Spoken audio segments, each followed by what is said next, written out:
ಇನ್ನು ಹೀಗಿರುವಂತ ಪ್ರಶ್ನೆ, ಬಯಲಾಗುತ್ತಾ ಬಾಹುಬಲಿ ಬೆಟ್ಟದ ರತ್ನಗಿರಿ ರಹಸ್ಯ? ರತ್ನಗಿರಿ ಬೆಟ್ಟದಲ್ಲಿ ಹಲವು ಬದಲಾವಣೆಯಾಗಿದೆ. ರಸ್ತೆ ಸೇರಿ ಸುತ್ತಮುತ್ತಲಿನ ಹಲವು ಜಾಗಗಳಲ್ಲಿ ಅಭಿವೃದ್ಧಿಯಾಗಿದೆ. ಕಂಬ ಇದೆ, ವಿದ್ಯುತ್ ಪರಿವರ್ತಕ ಸೇರಿ ಹಲವು ಬದಲಾವಣೆಗಳಾಗಿದೆ. ಅಲ್ಲಿಯ ಸ್ಟ್ರಕ್ಚರ್ನಲ್ಲಿ ಬದಲಾವಣೆಯಾಗಿದೆ. ಶೋಧ ಕಾರ್ಯ ಸ್ಥಳದಲ್ಲಿ ಭಾರಿ ಮಣ್ಣಿರುವ ಸಾಧ್ಯತೆ ಇದೆ.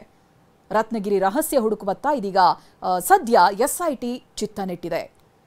ನೋಡಿ, 10-15 ವರ್ಷಗಳ ಹಿಂದೆ ಹೇಗಿತ್ತು, ಈಗ ಆ ರೀತಿಯಾಗಿಲ್ಲ. ವಿದ್ಯುತ್ ಕಂಬಗಳಿದಾವೆ, ಆಮೇಲೆ ಮಣ್ಣು ಶೇಖರಣೆ ಆಗಿರುವಂಥ ಸಾಧ್ಯತೆಗಳು ಕೂಡ ಇದೆ. ಆ ಸುತ್ತಮುತ್ತಲಿನ ಜಾಗದಲ್ಲಿ ಅಭಿವೃದ್ಧಿ ಆಗಿದೆ. ರಸ್ತೆಗಳಾಗ್ತಾ ಇದ್ದಂಥ ಸಂದರ್ಭನೂ ಕೂಡ ಅಲ್ಲಿ ಬದಲಾವಣೆಗಳಾಗಿರ್ಬೋದು. ವಿದ್ಯುತ್ ಪರಿವರ್ತಕ ಇದೆ. ಹೀಗೆ ಹಲವು ಚೇಂಜಸ್ಗಳಾಗಿದೆ.